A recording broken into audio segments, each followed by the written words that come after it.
If you are new to our channel, welcome aboard to our 1971 Bakin 37. My name is Ivan, this is my wife Victoria, and these are our kids. Hi guys, so I'm sitting on my throne and thinking how to build the countertop. I don't really like all the countertop, so I want to extend this countertop a little bit forward to make it a little longer. Now is the question what material to use for countertop. Let's say I would use this old style plywood with the kind of laminate on top.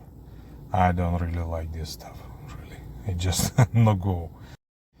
But if I build my own countertop, I might just take kind of oak plank or just the wood.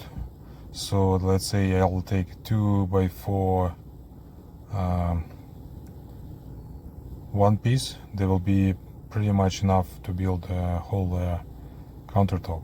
The overall sizes of the countertop will be like 3 something feet by almost 2. Let me take a measurements. No, even 1.5 foot. So probably one piece 2 foot by 4 feet. It will be pretty much enough for building this countertop. I brought these 2 beautiful red oak slabs or lumber, and I'm going to cut to size making this countertop, and then I will glue them all together to make a bigger size and maybe cover with epoxy. I cut a few pieces. Let's do the dry fit in place. So here's the general idea, something like that. So I will glue them all together. Oops. no holding place. So well, I need to find some horizontal surface to lay them down and glue them all together with some wooden glue, I guess. Here we go.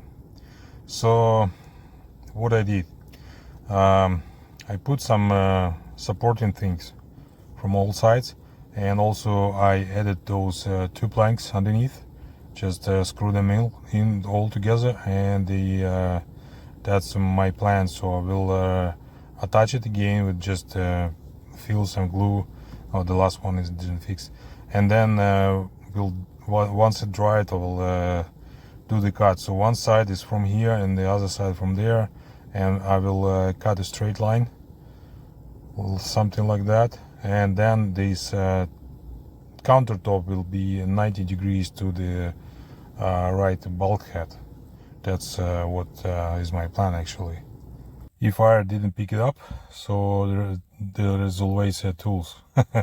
Well, this is 90 degrees actually, and that the edge is right going to the other edge, which I'm planning to cut to. Well, yeah. The middle wall is removable. I was made it like that, and also I'm planning to do countertop also removable. So the only thing left is just put some plank over here to attach it to the bulkhead and to the countertop as well.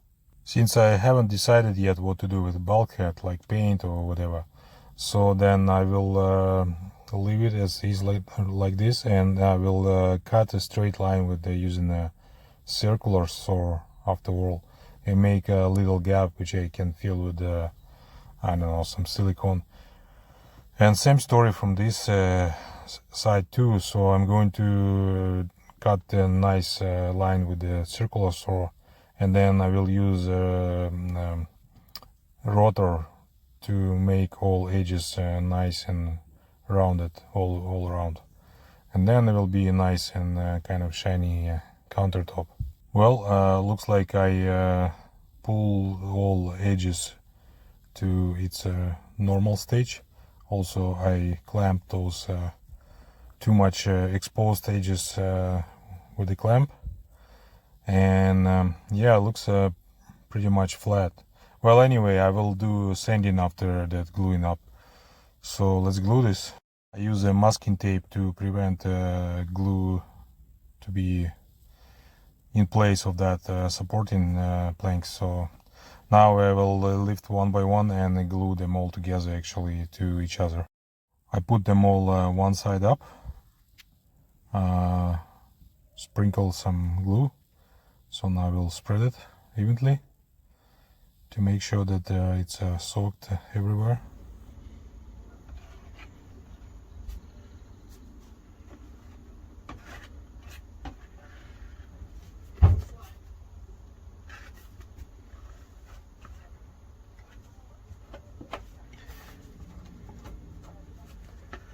Ideally is having even thickness of the glue, but extra will fall off.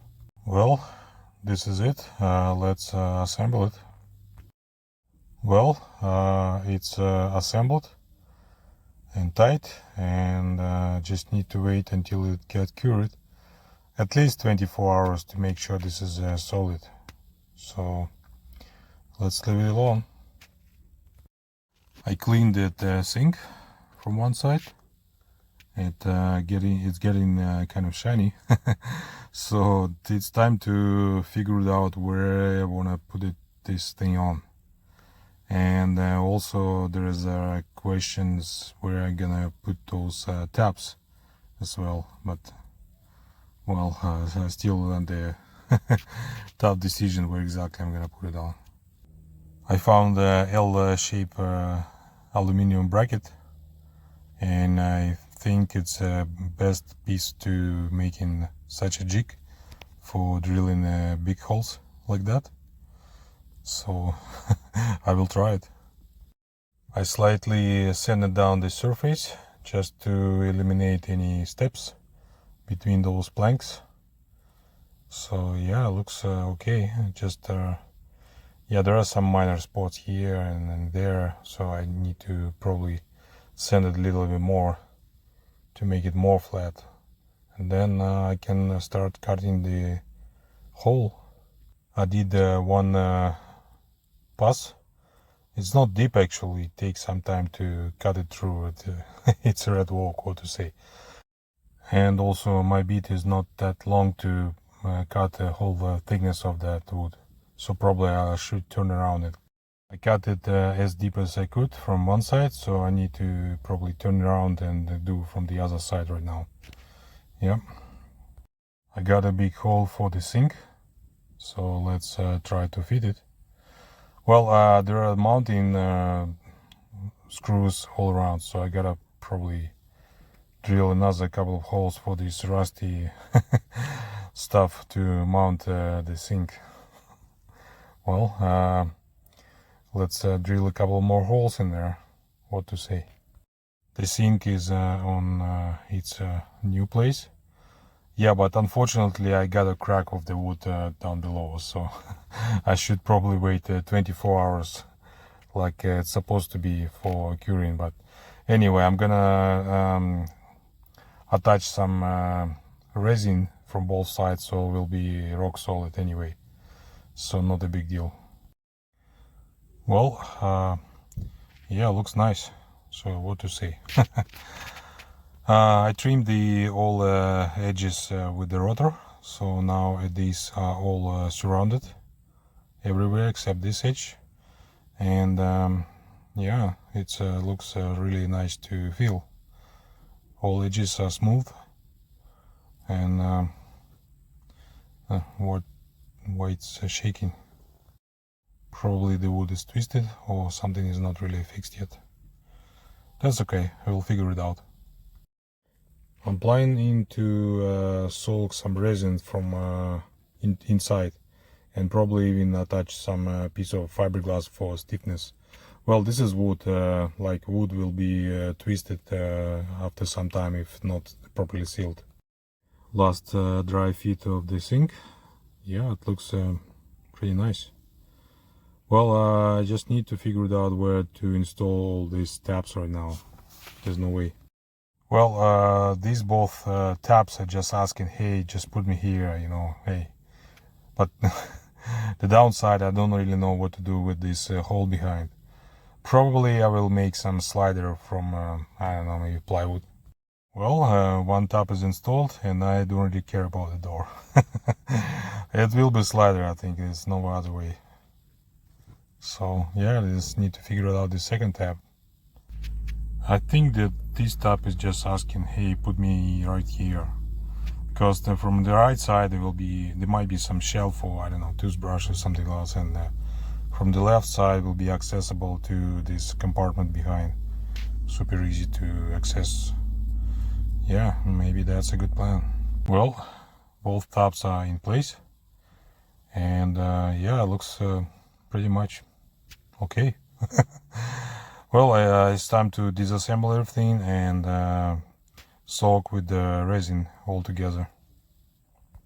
So I've used epoxy for inside kind of side, and also I added 2 layers of the glass.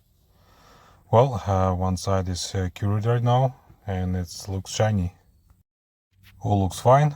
I just need to sand down those drippings all around and prepare this whole thing for the final coating of clear epoxy after all. I think everything is clear with the countertop, so let's figure out what to do on the ceiling side. Well, I think I will do the same thing I did everywhere on saloon, and that thing is I put 2 planks just epoxy to the ceiling. One is from one edge and the other one from another edge, and then I just attach it, what do you call it, with some stickers. I forgot the name. Some 3M stickers, and then those stickers I will glue to the piece of